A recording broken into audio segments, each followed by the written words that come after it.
नमस्कार विद्यार्थी मित्रांनो, आपण अभ्यासत आहोत गणित भाग 1 मधील प्रकरण 2 वास्तव संख्या। या प्रकरणातील पुढचा भाग आज आपण अभ्यासणार आहोत तो म्हणजे करणी। प्रथम करणीची व्याख्या आपण पाहू। जर a ही धनपरिमेय संख्या असेल आणि a या धनपरिमेय संख्येचे n वे मूळ x ही अपरिमेय संख्या असेल तर x ही करणी आहे असे म्हणतात। आता ही व्याख्या आपण एका उदाहरणाच्या आधारे समजून घेऊ। समजा 5 ही धनपरिमेय संख्या आहे, परंतु वर्गमुळात 5 किंवा घनमुळात 5 ही काय आहे? अपरिमेय संख्या आहे। वर्गमुळात 5 ही अपरिमेय संख्या आहे किंवा घनमुळात 5 ही अपरिमेय संख्या आहे। म्हणजेच 5 ही संख्या कोणत्याही संख्येचा वर्ग नाही किंवा 5 ही संख्या कोणत्याही संख्येचा घन नाही। त्यामुळे ही तयार झालेली जी संख्या आहे ती अपरिमेय संख्या आहे। अशा संख्येला करणी असं म्हणतात। व्याख्या पुन्हा बघा। जर a ही धनपरिमेय संख्या असेल, म्हणजे a कुठे असणार आहे तर करणी चिन्ह जे चिन्ह आहे या चिन्हातली जी संख्या आहे ती a आहे। मग a च्या जागी कोणती धनपरिमेय संख्या असू शकते। a या संख्येचे n वे मूळ म्हणजे इथे जी संख्या असेल ती, म्हणजे समजा 2 असेल तर आपण त्याला वर्गमूळ म्हणतो, 3 असेल तर घनमूळ म्हणतो, 4 असेल तर चौथे मूळ, 5 असेल तर पाचवे मूळ।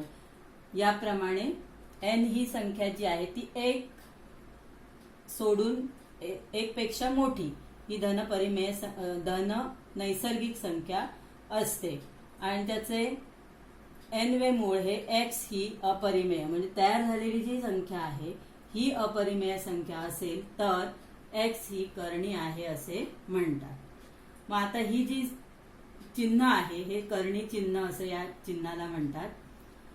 n या संख्येला करणीची कोटी असे म्हणतात। n ही जी संख्या आहे त्याला करणीची कोटी असे म्हणतात। म्हणजे कोटी ओळखण्यासाठी कोटी ही संख्या कुठे असते तर चिन्हाच्या बाहेर असते। चिन्हाच्या बाहेर म्हणजे इथे वरच्या बाजूला असते। 2 असेल तर ती लिहिली जात नाही, पण 3 असेल 4 असेल तर या ठिकाणी अंक असतो आणि हा अंक इतर अंकांपेक्षा थोडा लहान टाइप मध्ये असतो। तर ही जी आहे ती करणीची कोटी आहे आणि बाजूला जर संख्या असेल तर ती सहगुणक असते। हे आपण लक्षात ठेवलं पाहिजे। ही करणीची कोटी आहे आणि a ला करणीस्थ संख्या असं म्हणतात। म्हणजे चिन्हामध्ये जी संख्या असते त्या चिन्हामधल्या संख्येला करणीस्थ संख्या असं म्हणतात। तर अशी करणीची व्याख्या आहे। तर एखादी संख्या करणी आहे किंवा नाही हे आपल्याला ओळखता आलं पाहिजे। तर त्याच्यासाठी अटी काय आहे तर एक तर करणीतील संख्या म्हणजे करणीस्थ संख्या जी आहे ती धनपरिमेय संख्या असली पाहिजे। करणीची कोटी जी आहे ती 1 पेक्षा मोठी नैसर्गिक संख्या पाहिजे आणि तयार झालेली जी संख्या आहे ती अपरिमेय असली पाहिजे। उदाहरणार्थ दुसरी एक संख्या असेल, करणीस्थ 4 असेल। आता इथे करणीची कोटी दिसत नाहीये म्हणजे कोटी 2 असते। मग 4 ही जी संख्या आहे ती संख्या 2 चा वर्ग आहे, म्हणजे ह्याची जी किंमत आहे ती किंमत किती आहे 2 आहे। मग ही 2 परिमेय संख्या आहे, म्हणजे ही जी संख्या आहे ही करणी नाही।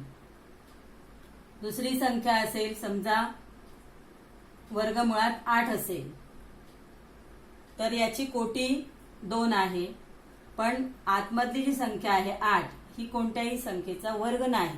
मग वर्गमुळात 8 ही ही जी संख्या आहे ही अपरिमेय संख्या आहे आणि ही करणी आहे असं आपल्याला म्हणता येतं। म्हणजे कोणत्या संख्या करणी आहेत करणी नाहीत या आपल्याला ओळखता येतात।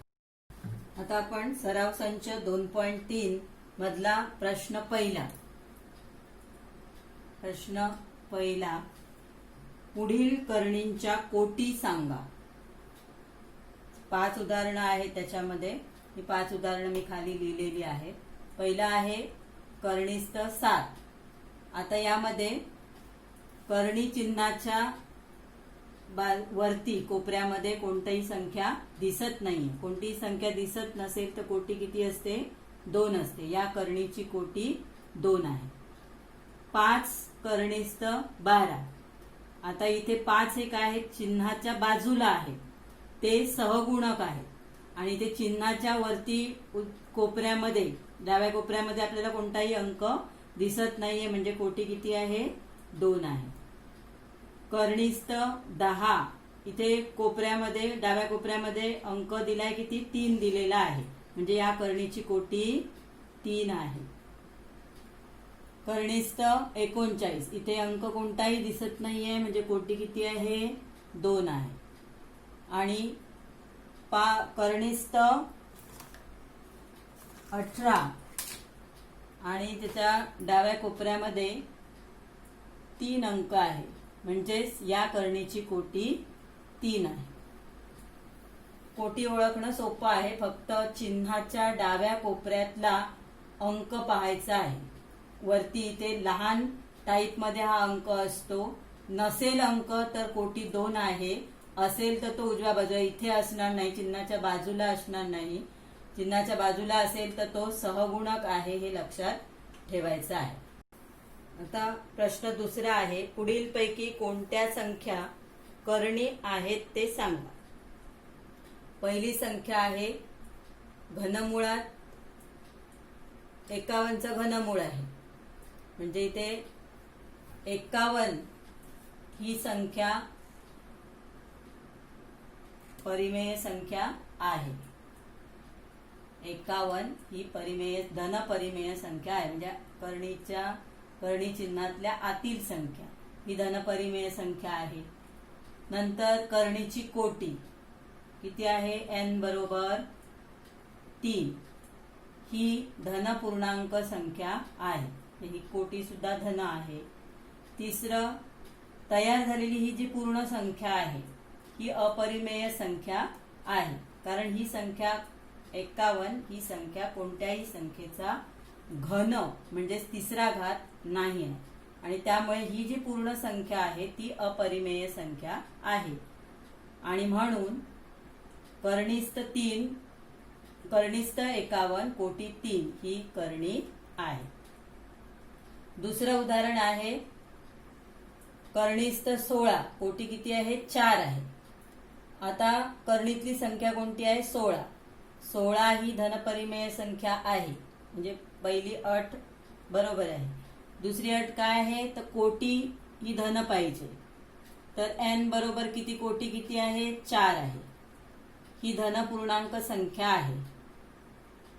तिसरी अट जी आहे, तयार झालेली संख्या अपरिमेय पाहिजे, पण ही संख्या अपरिमेय नाही, कारण 16 ही जी संख्या आहे ती 2चा चौथा घात आहे.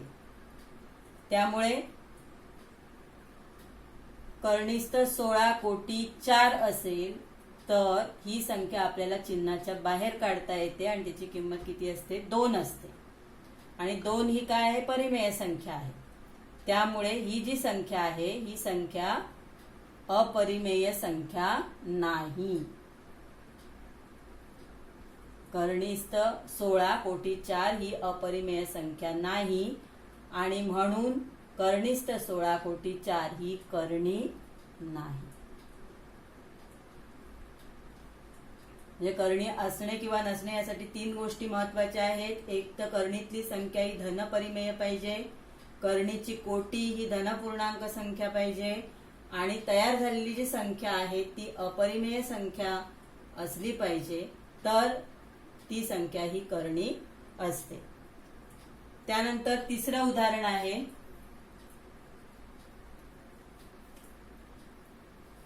कर्णिस्थ 81 कोटी 5 आहे. कर्णिस्थ 81 कोटी 5, म्हणजे कर्णीतली संख्या कोणती आहे? 81 ही धनपरिमेय संख्या आहे. कोटी 5 आहे, n बरोबर 5 ही सुद्धा धनपूर्णांक संख्या आहे. त्यानंतर तयार झालेली ही जी संख्या आहे कर्णिस्थ 81 कोटी 5 ही संख्या अपरिमेय आहे, कारण 81 ही संख्या कोणत्याही संख्येचा 5वा घात नाही आणि त्यामुळे ही जी संख्या आहे ती अपरिमेय आहे आणि म्हणून कर्णिस्थ 81 कोटी 5 ही करणी आहे. त्यानंतर चौथं उदाहरण आहे. चौथं उदाहरण आहे वर्गमुळात 256. करणीतली संख्या कोणती आहे 256.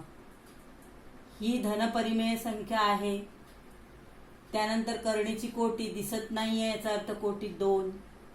n बरोबर 2 ही धनपूर्णांक संख्या आहे. परंतु आता 256 हा 16चा वर्ग आहे. 256 हा 16चा वर्ग म्हणजे दुसरा घात आहे. म्हणजेच ही संख्या अपरिमेय नाहीये. याची किंमत आपल्याला काढता येते. वर्गमुळात 256 याची किंमत किती येणार 16 येणार. म्हणजे 16 ही काय आहे परिमेय संख्या आहे.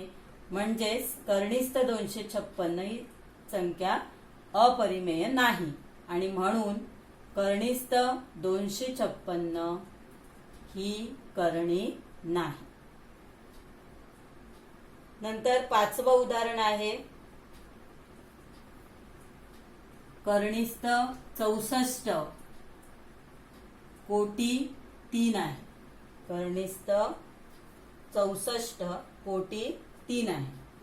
मग आता 81 च्या जागी किती येणार 64 येणार. 64 ही धनपरिमेय संख्या आहे. त्यानंतर n म्हणजे करणीची कोटी किती आहे 3 आहे आणि ती कशी आहे धनपूर्णांक संख्या आहे. तयार झालेली जी संख्या आहे 64 कर्णिस्थ 64 कोटी 3 ही संख्या अपरिमेय आहे का तर ही संख्या अपरिमेय नाही. याचं कारण काय आहे तर 64 हा 4चा तिसरा घात आहे. त्यामुळे 64 कर्णिस्थ 64 कोटी 3 याची किंमत आपल्याला काढता येते आणि ती किती आहे 4 आहे. म्हणून कर्णिस्थ 64 कोटी 3 ही अपरिमेय संख्या नाही.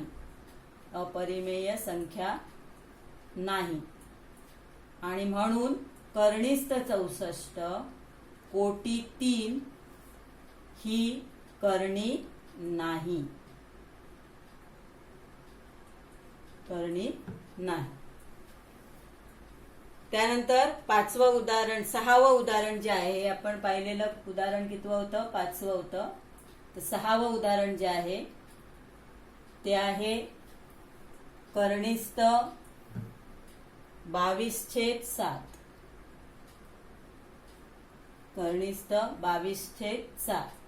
तर 22/7 करणीतली संख्या कोणती आहे 22/7 ही धनपरिमेय संख्या आहे. कोटी दिसत नाहीये, अंक दिसत नाहीये कोटीच्या जाग्यावर, याचा अर्थ कोटी 2 आहे. ही धनपूर्णांक संख्या आहे. तर कर्णिस्थ 22/7 हा कोणत्याही संख्येचा वर्ग नाही. म्हणजेच ही संख्या कोणत्याही संख्येचा दुसरा घात नाही. म्हणून कर्णिस्थ 22/7 ही अपरिमेय संख्या आहे. अपरिमेय संख्या आहे आणि म्हणून कर्णिस्थ 22/7 ही करणी आहे.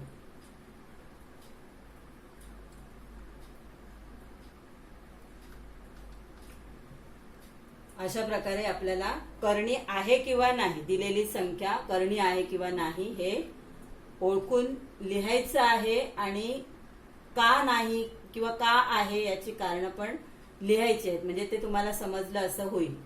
म्हणजे त्याला 3 कारणं आहेत. एक करणीतली संख्या पाहायची आहे, त्यानंतर करणीची कोटी ही धन पाहिजे, करणीतली संख्या धन पाहिजे आणि तयार झालेली संख्या आहे ती अपरिमेय पाहिजे. या 3 अटी जर पूर्ण होत असतील तर ती संख्या करणी असते. प्रश्न 3 आहे, खालील जोड्यांपैकी कोणत्या करणीच्या जोड्या सजातीय व कोणत्या विजातीय आहेत ते ओळखा. तर सजातीय आणि विजातीय म्हणजे काय आहे, तर ह्या करणीतली जी संख्या आहे ती जर समान असेल तर त्या ज्या संख्या आहेत त्या करणी आहेत त्या सजातीय आहेत. आणि जर करणीतल्या संख्या या वेगवेगळ्या असतील तर त्या विजातीय करणी. आता इथे दिसतंय करणीस्थ 52 आहे आणि इथे 5 करणीस्थ 13 आहे.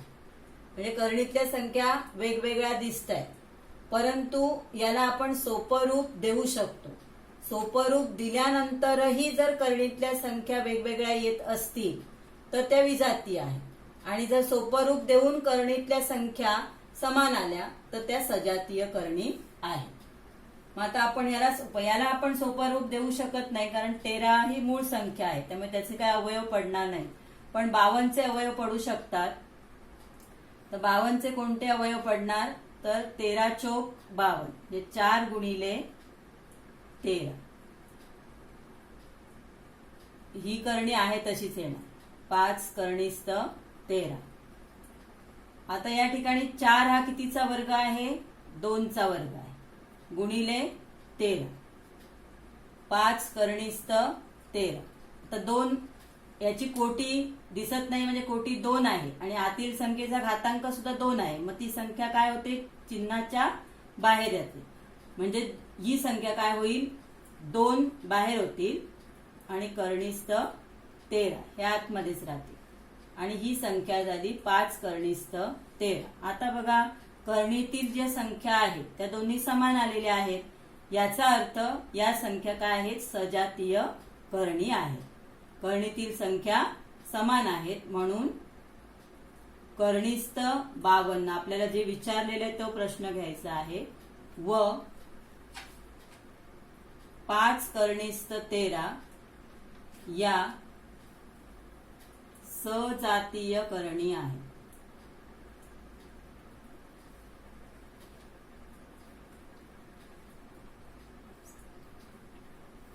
सजातीय करणी आहे. आता दुसरं उदाहरण आहे बघा, करणीस्थ 68 आणि 5 करणीस्थ 3.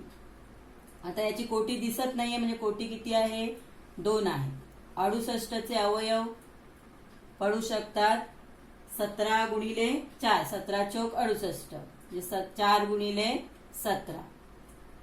आणि इथे 3चे काही अवयव पडत नाही आहेत. 5 करणीस्थ 3 कोटी दोघांची समान आहे. त्यानंतर 4 म्हणजे 2चा वर्ग आहे गुणिले 17 आणि इथे 5 करणीस्थ 3 तसेच लिहू. आता ही दोन्ही संख्या जी आहे ती काय होईल, चिन्हाच्या बाहेर येईल, कारण इथे आतल्या संख्येचा घात म्हणजे 2चा घात पण 2 आहे आणि कोटी पण 2 आहे, त्यामुळे ही संख्या बाहेर येईल. 2 करणीस्थ 17 आणि ही 5 करणीस्थ 3. आता सोपं रूप देऊन सुद्धा करणीतल्या संख्या समान आल्यात का, नाही. इथे 17 आहे, इथे 3 आहे, म्हणजे करणीतल्या संख्या समान नाही आणि म्हणून करणीस्थ 68 व 5 करणीस्थ 3 या विजातीय करणी आहेत.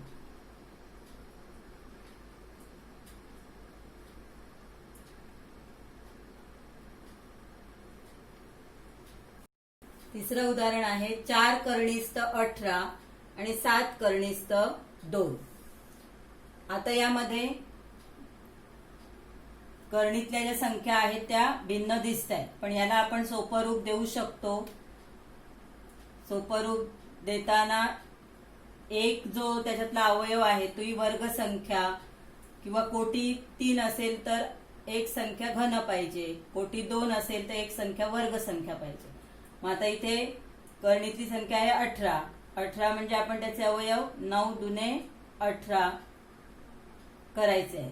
3 सक 18 येतात, परंतु 3 आणि 6 दोन्ही वर्ग संख्या नाही, त्यामुळे ते अवयव योग्य नाही. मग 9 दुने 18 ही योग्य आहे, कारण 9 ही संख्या 3चा वर्ग आहे. याचे काही अवयव पडणारच नाहीये, त्याला तसंच पुढे आपण कॅरी करायचं आहे. 4 कर्णिस्थ 9 म्हणजे 3चा दुसरा घात गुणिले 2. 7 कर्णिस्थ 2, तर यामध्ये 3 ही संख्या काय होईल, बाहेर येईल. मग 3 ही संख्या बाहेर आल्यानंतर 43 लिहायचे नाही, तर काय लिहायचं आहे, 4 गुणिले 3 लिहायचं आहे आणि कर्णीमध्ये 2. 7 कर्णिस्थ 2, मग 4 त्रिक किती झाले, 12.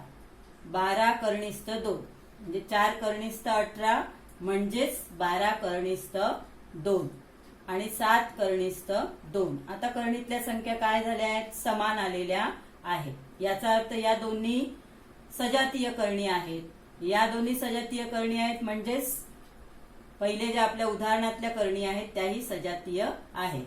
आणि म्हणून 4 कर्णिस्थ 18 व 7 कर्णिस्थ 2 या सजातीय कर्णी आहेत.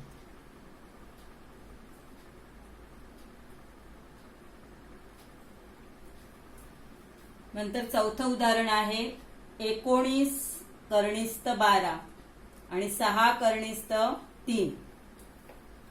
आता कर्णीतल्या संख्या किती आहे, इथे 12 आहे, इथे 3 आहे, म्हणजे प्रथम दर्शनी तर आपल्याला समान दिसत नाहीये. मग आपण याला सोपं रूप देऊ शकतो, कारण याचे अवयव पडू शकतात. 4 त्रिक 12 म्हणजे 4 ही वर्ग संख्या आहे. मग 19 कर्णिस्थ 12च्या ऐवजी आपण काय लिहिणार, 4 गुणिले 3, 4 त्रिक 12 तेच संख्या येते. आणि 6 कर्णिस्थ 3. मग 19 कर्णिस्थ 4 हा कितीचा वर्ग आहे, तर 2चा वर्ग आहे, गुणिले 3 आणि 6 कर्णिस्थ 3 म्हणजे 2 ही संख्या काय होईल, बाहेर होईल. मग 19 वर 2 लिहायचे नाही, तर 19 गुणिले 2 लिहायचे आहेत. कर्णीमध्ये 3 आणि 6 कर्णिस्थ 3. 19 दुने आले 38, कर्णिस्थ 3 आणि 6 कर्णिस्थ 3. सगळ्यांची कोटी समान आहे, 2 आहे. आता कर्णीतली संख्या समान आलेली आहे, याचाच अर्थ या सजातीय कर्णी आहेत. 38 कर्णिस्थ 3 म्हणजेच कोणती कर्णी आहे, तर 19 कर्णिस्थ 12. म्हणून 19 कर्णिस्थ 12 व 6 कर्णिस्थ 3 या सजातीय कर्णी आहे.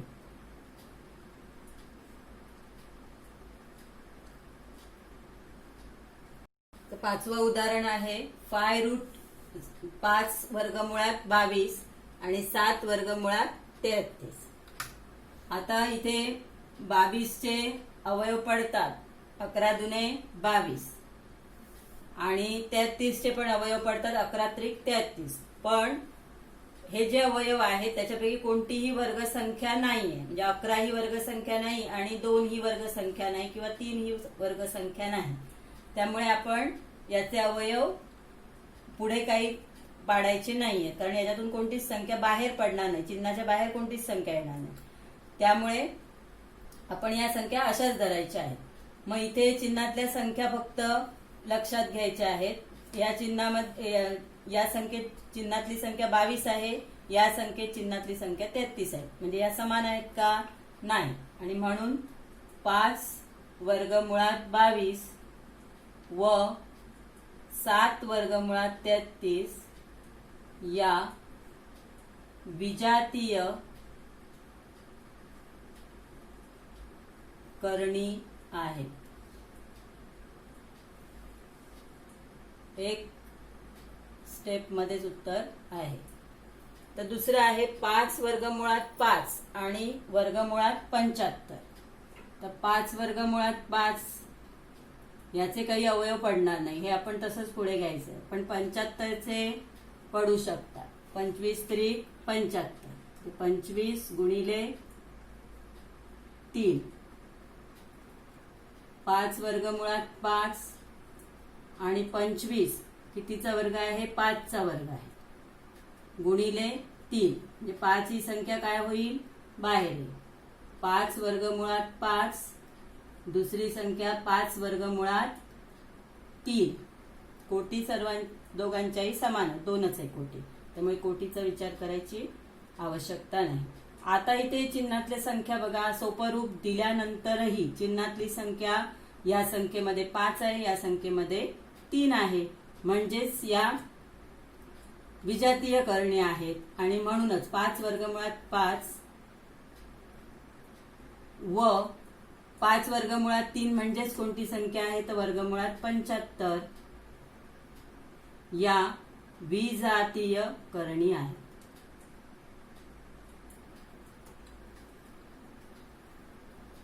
अशा प्रकारे आपल्याला सजातीय आणि विजातीय करणी कोणत्या आहेत त्या शोधता येतात. म्हणजे शोधण्यासाठी तुम्हाला काय करायचं आहे, तर चिन्हातली संख्या ही पाहायची आहे. चिन्हातली संख्या समान असेल तर त्या सजातीय संख्या आहेत.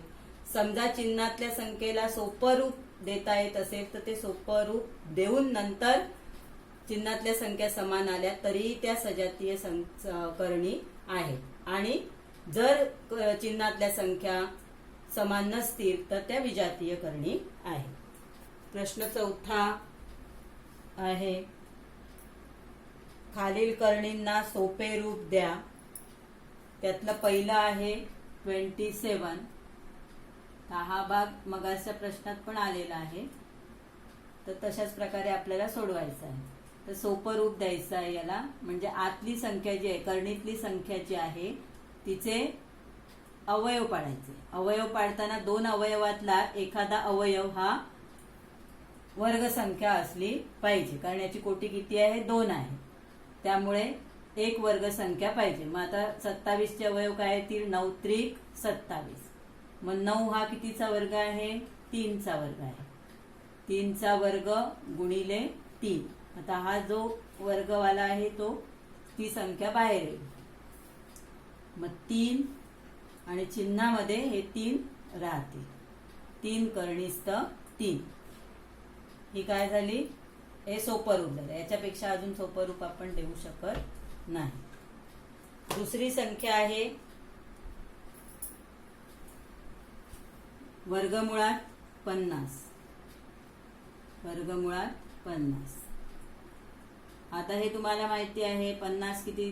50 25 दुने 50, म्हणजे 25 हा कितीचा वर्ग आहे? 5चा वर्ग आहे. 5चा वर्ग गुणिले 2 म्हणजे 5 ही संख्या काय होईल? बाहेर येईल. म्हणून ही संख्या 5 बाहेर आले तर चिन्हामध्ये किती राहतील? 2 राहतील. म्हणजे कर्णिस्थ 50 म्हणजेच 5 वर्गमुळात 2. तर तिसरी संख्या आहे, हे पहिलं उदाहरण आहे, हे दुसरं आहे, मिक्स करू नका. तिसरं उदाहरण आहे वर्गमुळात 250. हे सुद्धा 25च्याच पाड्यामधले संख्या आहे. बरोबर येणार 25 गुणिले 10. 25 10 250. मग 25 कितीचा वर्ग आहे? 5चा वर्ग आहे, गुणिले 10. मग हे 5 काय होतील? चिन्हाच्या बाहेर येतील. चिन्हात कोण राहतील? 10 राहतील. म्हणजेच कर्णिस्थ 250 म्हणजे 5 कर्णिस्थ 10.